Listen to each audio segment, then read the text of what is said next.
Hello everyone, हम BEd second year का paper 12 कर रहे हैं, guidance and counselling. Previous lecture तक हमने देखा कि प्रोसेस ऑफ काउंसलिंग क्या होता है और नीड ऑफ काउंसलिंग जो है वो क्या है।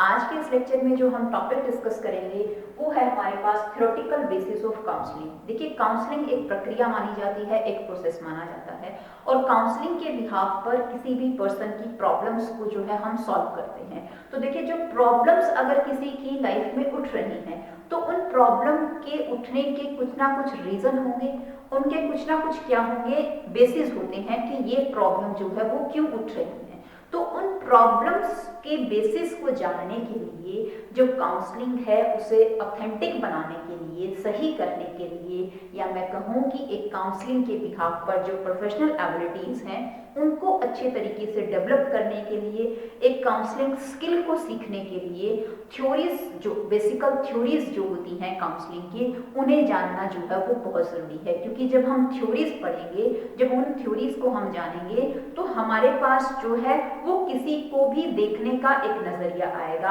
हम जो है उसकी प्रॉब्लम को जो है वो आइडेंटिफाई कर पाएंगे कि इसकी प्रॉब्लम जो है वो किस तरह की है, उसका रीज़न जो है वो किस तरह का है। क्योंकि देखिए, जो ह्यूमन बिहेवियर है, मानव जो है पर्सनालिटी, अगर हम बात करें तो एक मानव का व्यवहार जो है वो हर टाइम क्या होता है, बदलता है। वो हर लाइफ के अंदर जब नए नए एक्सपीरियंसेस जो है वो जब गेन करता है, उन एक्सपीरियंसेस के बिहाव पर वो अपने बिहेवियर में मॉडिफिकेशन जो है वो आता है। जैसे जैसे बच्चा या कोई भी पर्सन बड़ा हो रहा है तो बड़ा होता है, लाइफ की हर सिचुएशन को वो फेस करता है। लाइफ की जब वो हर सिचुएशन फेस कर रहा है तो नंबर ऑफ कॉन्फ्लिक्ट्स उसकी लाइफ में डेवलप होते हैं। उन कॉन्फ्लिक्ट्स के बिहाव पर उसके बिहेवियर में मॉडिफिकेशन होता है। वो बिहेवियर में मॉडिफिकेशन उसके, हम कहें कि उसकी जो फिजिकल डेवलपमेंट है उसकी वजह से भी हो सकते हैं, वो सोशल डेवलपमेंट की वजह से भी हो सकते हैं, वो इंटेलेक्चुअल डेवलपमेंट की वजह से होते हैं, उसके कोई भी रीजन जो है वो हो सकते हैं। तो जब हम थ्योरीज को देखेंगे, काउंसलिंग की थ्योरीज को, तो एक काउंसलिंग करनी क्या हो जाएगी, आसान हो जाएगी। क्योंकि हमें एक आधार मिल जाएगा, बेस मिल जाएगा कि इसकी समस्या जो है वो किस तरह की है, इसके रीजन जो है वो किस तरह के हैं। उसी के बिहाव पर उसी तरह से उसको क्या किया जाएगा, आइडेंटिफाई किया जाएगा, और उसकी प्रॉब्लम के, हम कहें, ज्यादा अच्छे तरीके से सॉल्यूशंस जो हैं वो देने क्या हो जाएंगे, आसान हो जाएंगे। तो जब हम थ्योरेटिकल बेस की बात करते हैं तो जो काउंसलिंग के अंदर जो है हमारे पास नंबर ऑफ थ्योरीज हैं। थ्योरीज ऑफ काउंसलिंग देखते हैं हम सबसे पहले, कितने टाइप की थ्योरीज हैं हमारे पास।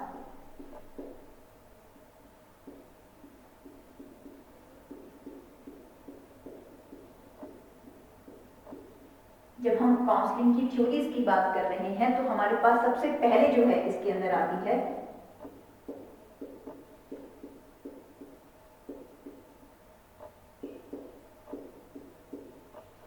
Psychological theory. नेक्स्ट आता है सेकंड हमारे पास इसके अंदर कॉग्निटिव थ्योरी। थर्ड आता है इसके अंदर हमारे पास ह्यूमन एग्जिस्टेंस थ्योरी।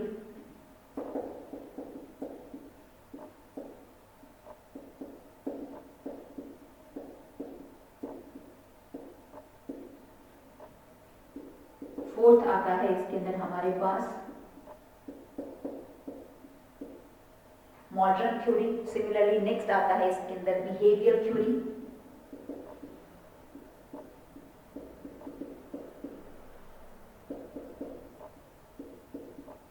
और सिक्स आती है हमारे पास कार्ल रोजर्स सेल्फ थ्योरी। इसे रोजर्स सेल्फ थ्योरी भी बोल देते हैं, इसे कार्ल रोजर्स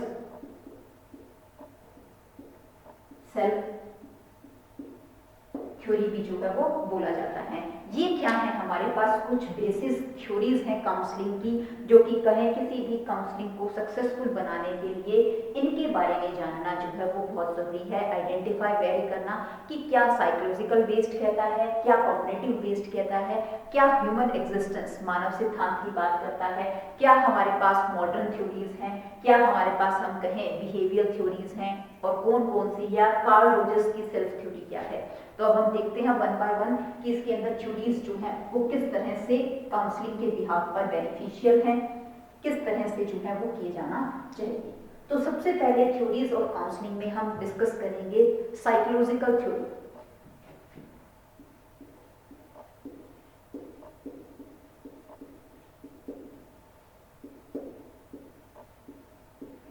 क्या कहती है साइकोलॉजिकल थ्योरी काउंसलिंग की बिहाफ पर? जब हम साइकोलॉजिकल थ्योरी की बात करें तो साइकोलॉजिकल थ्योरी जो है दैट इज, हम कहें कि जो सबसे पहले इसकी बेस की अगर हम बात करें तो सबसे पहले इसका रूट बेस जो है that is based on the analysis of fried. Fried ने जो है साइको एनालिसिस किया है उसके ऊपर बेस्ड है, या हम ये भी कह सकते हैं कि इसके जो है वो जनक कह सकते हैं, फादर जो है वो कौन है, फ्राइड माने जाते हैं, जिसमें जंग ने भी जो है इसके अंदर बात करी है। तो जो साइकोलॉजिकल थ्योरी है, root base is psycho analysis.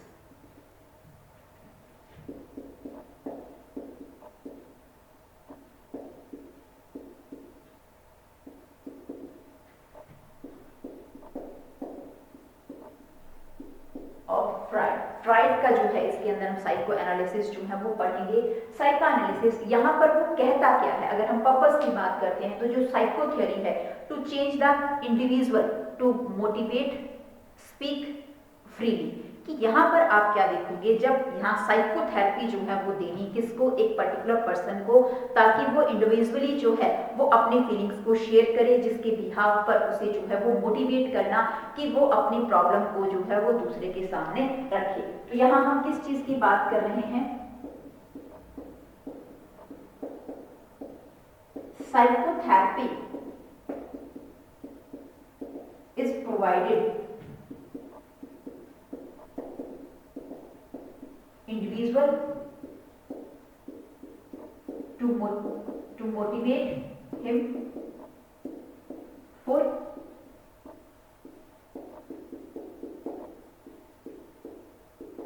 freely expression of thoughts।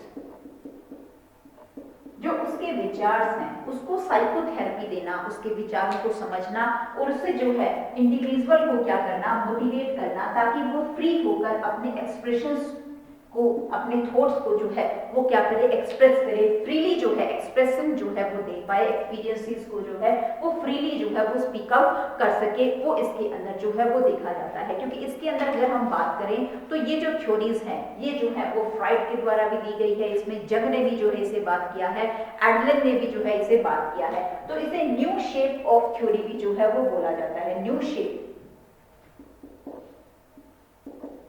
Fried के थ्रू, जंग के थ्रू और एडलर, इसके बिहाफ पर इसे हम new shape of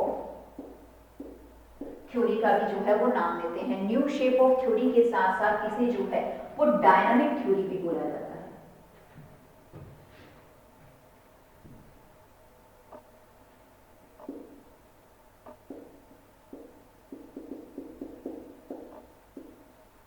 dynamic theory भी जो है वो बोला जाता है। अगर हम इसके बेसिक अजम्पशंस की बात करें कि बेसिक जो है वो अजम्पशंस साइको एनालिसिस या साइकोलॉजिकल थ्योरी में क्या रहता है कि ऑल काइंड ऑफ जो मेंटल अलाइनमेंट जो है वो किसी भी पर्सन के बीच में जो चेंजेस होते हैं उस चेंजेस के बिहाफ पर जो है वो रिजल्ट बॉन्ड होता है किसके बीच में, मेंटल एनर्जी के बीच में। एक कोई भी पर्टिकुलर पर्सन है उसमें जितने भी मेंटल चेंजेस होते हैं, जो परिवर्तन चेंज हो रहे हैं, well that is due to maladies, वो मालाडीज की वजह से जो है उसके अंदर चेंजेस हो रहे हैं और उसकी वजह से उसकी जो हम कहें मेंटल एनर्जी जो है उसके अंदर क्या आती है, बॉन्डिंग जो है वो आती है। और यहाँ पर हम क्या देखेंगे, ये चीज जो है वो मेनली जनरेशन टू जनरेशन इसके अंदर हम क्या देखेंगे, कॉन्फ्लिक्ट्स या जो डेवलपमेंट है वो इसके अंदर जो है वो होती रहती है कि ऑल काइंड ऑफ, हम ये कह रहे हैं कि मेंटल एनर्जी जो है वो किसी भी पर्सन के अंदर डेवलप हो रही है, उन मेंटल एनर्जी के बिहाफ पर ही जो है इसे क्या बोला जाता है, डायनामिक थ्योरी जो है वो बोलते हैं। मेंटल एनर्जी क्यों डेवलप हो रही है, दैट इज चेंज, उसकी लाइफ के अंदर जो चेंज जो है वो आ रहा है उसकी वजह से उस पर्सन के अंदर जो है वो क्या होती है, मेंटल पावर्स, मेंटल बॉन्डिंग्स जो है वो डेवलप होती है। कहीं ना कहीं इसकी थ्योरी को जो है वो किसके साथ साथ एक सेक्सुअल रिलेशनशिप के साथ भी जो है वो इंटरेक्ट करके जो है वो देखा देखा जाता है कि एक पर्सन की लाइफ में जो सेक्सुअल प्रायोरिटी होती है वो कई बार जो है वो पूरी तरह से हम कहें सेटिस्फाई ना होने की वजह से, प्रॉपर डेवलप ना होने की वजह से भी कोई पर्सन जो है वो क्या दिखाता है, एक एबनॉर्मल बिहेवियर जो है वो दिखाता है। तो जो फ्राइड की थ्योरी है उसका मेन हम कहें बेस की अगर हम बात करें, मेन बेस जो है इसका क्या है, to study out the abnormal behaviour of the person. जो एक कोई भी पर्टिकुलर पर्सन अपना एबनॉर्मल बिहेवियर जो है वो शो कर रहा है, उस एबनॉर्मल बिहेवियर को क्या करना, एनालाइज करना, उसको अच्छे तरीके से जो है वो एनालाइज करना, और एनालाइज करने के बाद उसकी एबनॉर्मल बिहेवियर को बिल्कुल भी जो है वो क्या कर देना, खत्म कर देना, जो है वो क्या है, साइको एनालिसिस थ्योरी है। उसके साथ साथ एबनॉर्मल बिहेवियर के अंदर अगर हम बात करें तो एबनॉर्मल बिहेवियर होने के मेन अदर रीजन जो है वो क्या हो सकता है, that is the age of the person. कोई भी पर्सन जो है वो अगर एबनॉर्मल बिहेवियर जो है वो दिखा रहा है, उसका सेकंड जो रीजन है वो क्या हो सकता है, that is the age of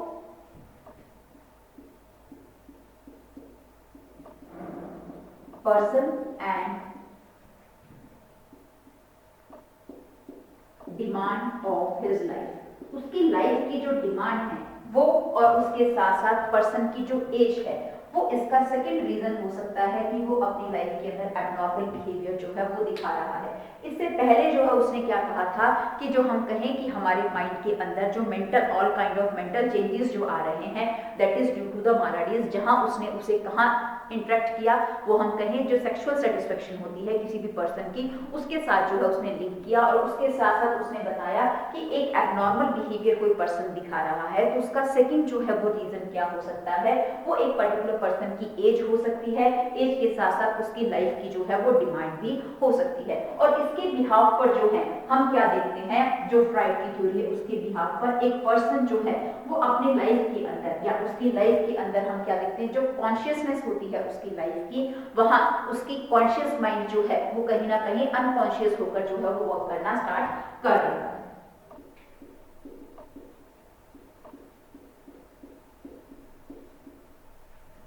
consciousness जो है वो अनकॉन्शियसनेस के अंदर जो है वो चेंज हो जाती है, और जिसके बिहाफ पर उसकी माइंड में जो है वो नंबर ऑफ कॉन्फ्लिक्ट्स डेवलप होते हैं, और उन नंबर ऑफ कॉन्फ्लिक्ट्स के बिहाफ पर वो एबनॉर्मल बिहेवियर फेस करता है। एबनॉर्मल बिहेवियर जब वो दिखा रहा है तो हम क्या देखेंगे, उसकी लाइफ में कुछ प्रॉब्लम्स आएंगी, और उन प्रॉब्लम्स को खत्म करने के लिए उसे किस चीज की आवश्यकता पड़ेगी, उसे काउंसलिंग की जो है वो आवश्यकता पड़ेगी। तो यहाँ हम ये देखेंगे कि किस तरह से जो है जो पर्सन क्या है साइकोलॉजिकल थ्योरी के बिहाफ पर एबनॉर्मल बिहेवियर जो है वो दिखा रहे हैं, जहां सेक्सुअल डिससैटिस्फैक्शन की वजह से उनकी लाइफ में किसी तरह के भी कॉन्शियस लेवल कहाँ चेंज हो गया है, अनकॉन्शियस के बिहाफ पर चेंज हो गया है, और जो पर्सन की लाइफ की डिमांड्स जो हैं वो कई बारी अगर फुलफिल नहीं होती हैं तो वो अपनी लाइफ में नंबर ऑफ प्रॉब्लम जो है वो फेसेस करता है। तो उसके बिहाफ पर उन पर्सन को किस तरह से जो है हमें काउंसलिंग जो है वो देनी है, तो उसके बिहाफ पर इस साइको एनालिसिस थ्योरी के बिहाफ पर जो काउंसलिंग मेथड्स हैं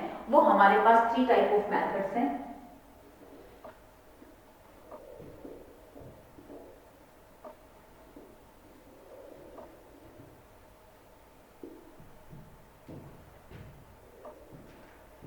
साइकोलॉजिकल थ्योरी के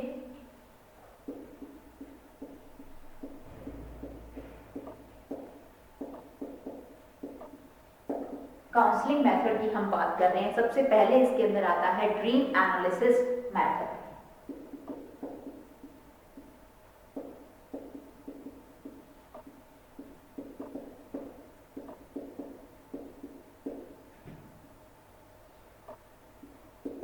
सेकंड आता है इसके अंदर फ्री एसोसिएशन।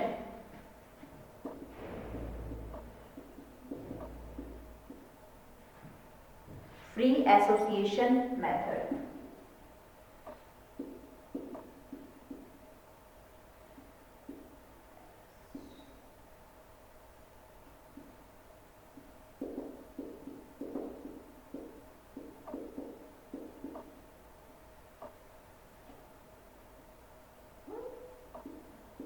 और थर्ड आता है इसके अंदर that is transference method.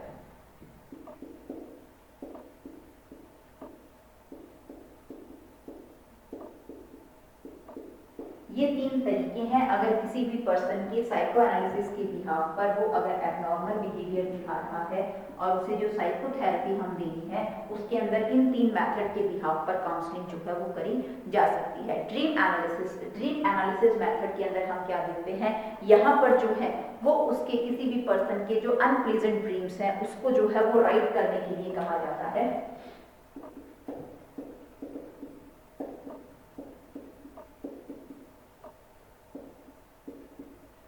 Right the unpleasant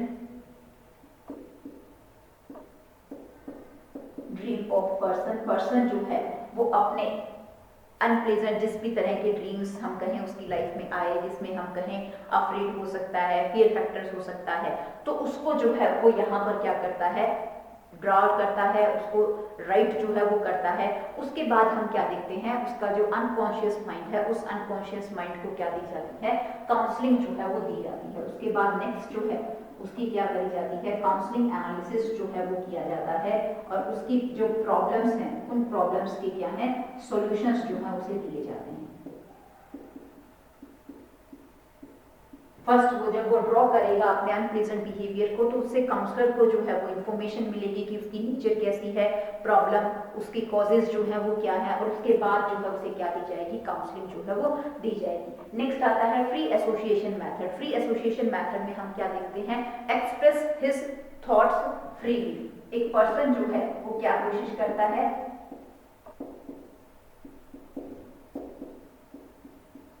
his thought freely, independent होकर वो अपने थॉट्स को जो है वो एक्सप्रेस करता है, जिसके अंदर जो है वो अपने साथ किसी भी तरह की पास्ट है या प्रेजेंट जो है, जो भी उसके साथ क्या हुई है, कोई भी इंसिडेंट्स हुए हैं, उन इंसिडेंट को वो क्या करेगा, एक्सप्रेस करेगा और उस एक्सप्रेशंस की वजह से प्रॉब्लम्स जो है वो हमारे सामने आ जाएंगी और हम उन प्रॉब्लम्स को अच्छे तरीके से जो है वो सॉल्व करी जा सकती हैं। नेक्स्ट आता है इसके अंदर ट्रांसफरेंस मेथड। ट्रांसफरेंस मेथड में क्या आता है, that is recurrence of personality.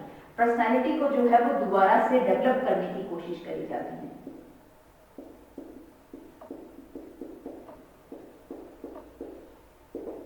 जो एक पर्टिकुलर पर्सन की पर्सनालिटी है उसे डेवलप किया जाता है। इसके अंदर हम क्या देखते हैं कि पर्सन की मेंटल डिसऑर्डरनेस का due to weakness and diagnosis. हम कहें कि एक पर्टिकुलर पर्सन में क्या आती है, मेंटल वीकनेस आ जाती है। उस मेंटल वीकनेस को क्या करना है, डायग्नोज भी करना है और डायग्नोज के साथ साथ उसे क्या है, रिमीडियल वर्क भी जो है वो दिया जाना है कि किस तरह से उसकी प्रॉब्लम को क्या है सॉल्व किया जा सकता है। तो ये हमारे पास क्या है, जो साइको एनालिसिस हमारे पास थ्योरी है, साइकोलॉजिकल थ्योरी फ्राइड के थ्रू जो दी गई है, जिसके बिहाफ पर एक पर्सन का जो एबनॉर्मल बिहेवियर है वो डेवलप हो रहा है, तो उसको किस तरह से हमने काउंसलिंग देनी है, तो वो हमारे पास 3 मेथड है, ड्रीम एनालिसिस, फ्री एसोसिएशन और ट्रांसफरेंस मेथड के बिहाफ पर हम उसको काउंसलिंग जो है वो दे सकते हैं। अब नेक्स्ट देखते हैं हम इसके अंदर कॉग्निटिव थ्योरी।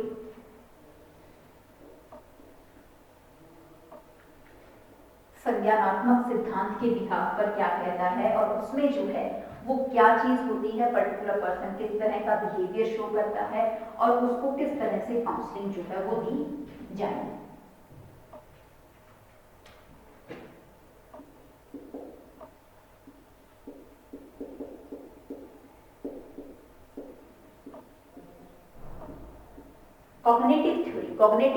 कॉग्निटिव थ्योरी जो है जिसे संज्ञानात्मक सिद्धांत या संज्ञान का सिद्धांत जो है वो बोला जाता है। अगर हम कॉग्निटिव थ्योरी की बात करते हैं तो जो हमारी कॉग्निटिव थ्योरी है वो पूरी तरह से किस चीज के ऊपर बेस्ड है, that is totally based on the learned misconceptions.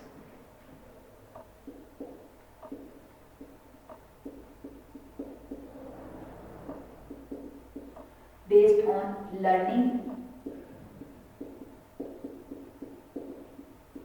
Misconceptions और उसके साथ साथ इसे जो है वो फॉल्टी फेथ भी बोला जाता है।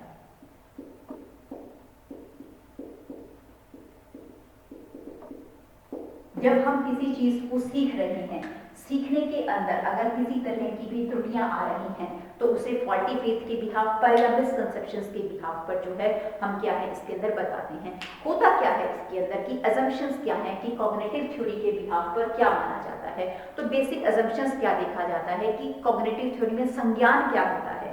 संज्ञान यानी कि ज्ञान, ज्ञान वो जो है कि एक मोस्ट पावरफुल वेपन है, डिटर्मिनेंट्स हैं किस चीज का, जिससे एक इमोशनल या हम कहें एक पर्सन का बिहेवियर जो है वो क्या होता है, डेवलप होता है। Cognition is powerful weapon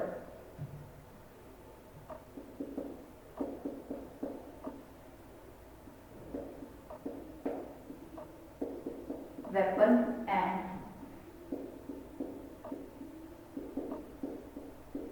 determinants to develop emotions and behavior of person। किसी एक व्यक्ति का जो व्यवहार है, उसके जो फीलिंग्स हैं, उनको डेवलप करने वाला सबसे हम कहें स्ट्रॉन्ग हथियार जो है वो किसे माना जाता है, संज्ञान, ज्ञान।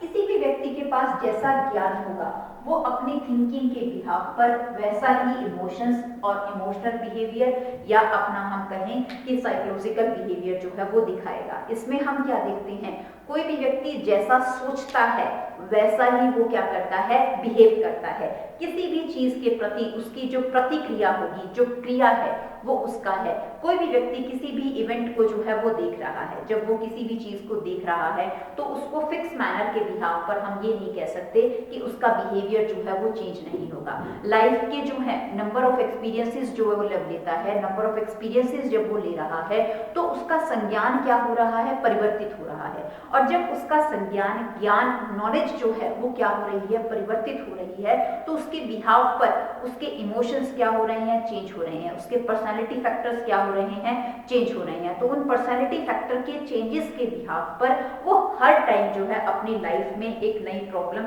या नई एडजस्टमेंट जो है वो चाहता है। उस एडजस्टमेंट को जब वो कर रहा है तो उसके माइंड में क्या होते हैं, कॉन्फ्लिक्ट्स जो हैं वो डेवलप होते हैं, और वो कॉन्फ्लिक्ट्स जो हैं वो एक प्रॉब्लम का रूप ले लेते हैं, जो कि उसके बिहेवियर में क्या होते हैं, हमारे सामने एक्सप्रेस होते हैं। क्योंकि जो संज्ञान, जैसा हम किसी भी चीज के बारे में सोचेंगे, हम हमारी जो एक्सप्रेशंस हैं वो भी क्या होंगे, कुछ उसी तरह के एक्सप्रेशंस जो हैं हम दिखाएंगे। कि जैसी हम थिंकिंग कर रहे हैं वैसा ही हमारा वे ऑफ टॉकिंग हो जाएगा, हमारा पर्सनालिटी इफेक्ट भी जो है उसके ऊपर पड़ेगा। अब हमारे पास 3 मेन डिसऑर्डरनेस है कॉग्निटिव थ्योरी के बिहाफ पर भी। कौन कौन से हम कहें कमियां या डिसऑर्डरनेस जो है वो पर्टिकुलर पर्सन के अंदर आती है।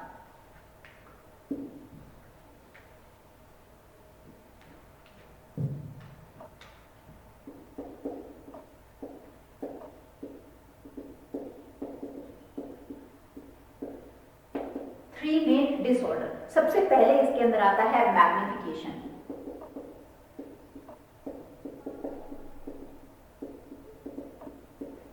क्या होता है मैग्निफिकेशन में? नेक्स्ट आता है ओवर जनरलाइजेशन।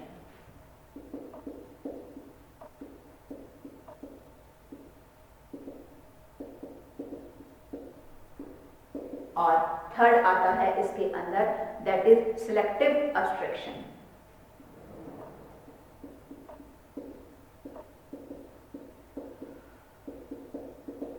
ये क्या है, ये किसी भी पर्टिकुलर पर्सन की लाइफ में जो है वो कॉग्निटिव के बिहाफ पर आने वाली समस्याएं हैं, वो इस तरह से अपने मेंटल डिसऑर्डरनेस को जो है वो दिखाएगा। और उसके एक्सप्रेशंस जो है इसमें किस तरह से होंगे। जब हम मैग्निफिकेशन की बात करते हैं तो मैग्निफिकेशन में क्या होगा, जब कोई भी व्यक्ति किसी भी एक घटना को देख रहा है, किसी भी एक इवेंट को जो है वो देखता है, तो उस इवेंट को देखने के बाद वो उसे ज्यादा से ज्यादा जो है वो एक्सप्रेस करने की कोशिश करता है, ज्यादा से ज्यादा जो है उसी चीज के बारे में जो है वो बात करता है, बारी बारी उसी चीज को जो है वो दूसरे के सामने एक्सप्रेस करने की जो है वो कोशिश करता है। यानी कि वो जो इवेंट है वो उसके माइंड में जो है वो इतना ज्यादा एस्टैब्लिश हो सकता है कि वो अगेन अगेन जो है वो उसी चीज के बारे में जो है वो बातचीत कर रहा है। तो ये क्या है, एक मैग्निफिकेशन डिसऑर्डरनेस है जो संज्ञान की वजह से, क्योंकि उसकी एक इमेज जो है वो क्या हो गई है, उसके माइंड में स्थापित हो चुकी है और वो उसी चीज को दोबारा दोबारा जो है वो शो कर रहा है। किसके अंदर? मैग्निफिकेशन के अंदर। अंदर जब हम ओवर जनरलाइजेशन की बात करते हैं तो ओवर जनरलाइजेशन में क्या होता है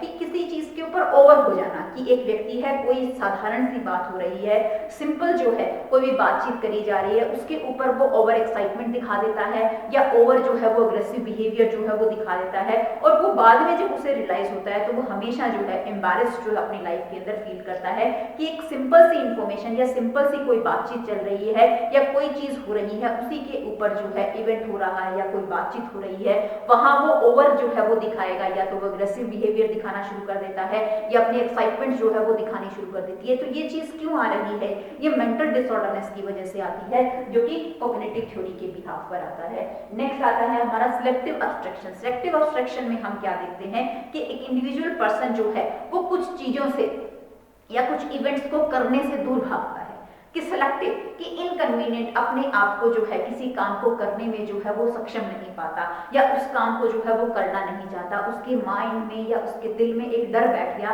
कि मैं ये चीज जो है वो नहीं कर सकता, यानी कि सिलेक्टिव अब्स्ट्रैक्शन, कि कुछ ही चीजों से वो क्या हो जाएगा, दूर भागेगा, अपनी लाइफ में उस चीजों को करना जो है वो नहीं चाहेगा, या उसके माइंड में एक थिंकिंग जो है वो डेवलप हो जाएगी कि ये सिंपल सा वर्क मैं नहीं कर सकता, I am not able to do this, कि जब वो चीज उसके सामने आएगी तो वो उस चीज को कर नहीं पाएगा, तो उसके माइंड में क्या हो जाएगा, कॉन्फ्लिक्ट्स डेवलप हो जाएंगे और वो अग्रेसिव बिहेवियर कुछ भी जो है वो शो करना स्टार्ट कर देगा। तो उसके बिहाफ पर हम क्या देखते हैं, उसके अंदर कुछ मेन डिसऑर्डरनेस जो है वो आ जाती है। मेन डिसऑर्डरनेस क्या है कॉग्निटिव थ्योरी के बिहाफ पर?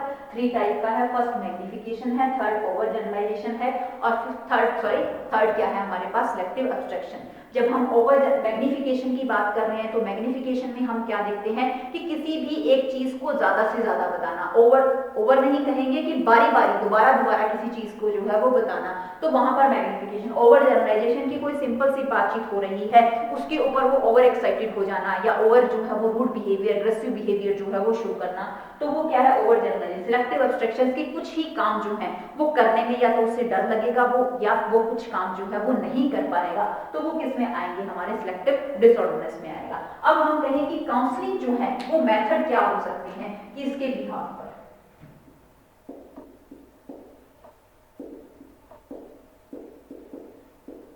हमारे पास काउंसलिंग मेथड जो है वो क्या होने चाहिए जो कि इन पर्सन को काउंसलिंग जो है वो दी जा सके? सबसे पहले आता है मोटिवेट क्लाइंट।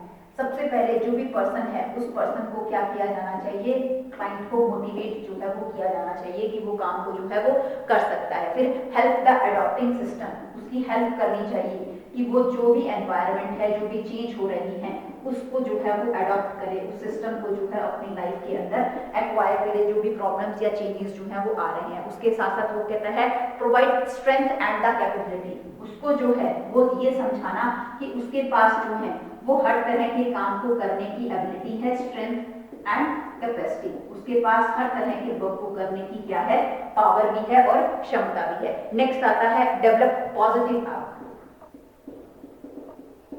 उस पर्सन का जो है वो पॉजिटिव आउटलुक जो है वो क्या करना है, विकसित करना है। तो इसके बिहाफ पर उनकी हम क्या कर सकते हैं, काउंसलिंग जो है वो कर सकते हैं। इस लेक्चर में हमने दो थ्योरी देखी, एक साइकोलॉजिकल थ्योरी देखी और कॉग्निटिव थ्योरी देखी। जो नेक्स्ट थ्योरी है वो हम नेक्स्ट लेक्चर के अंदर डिस्कस करेंगे।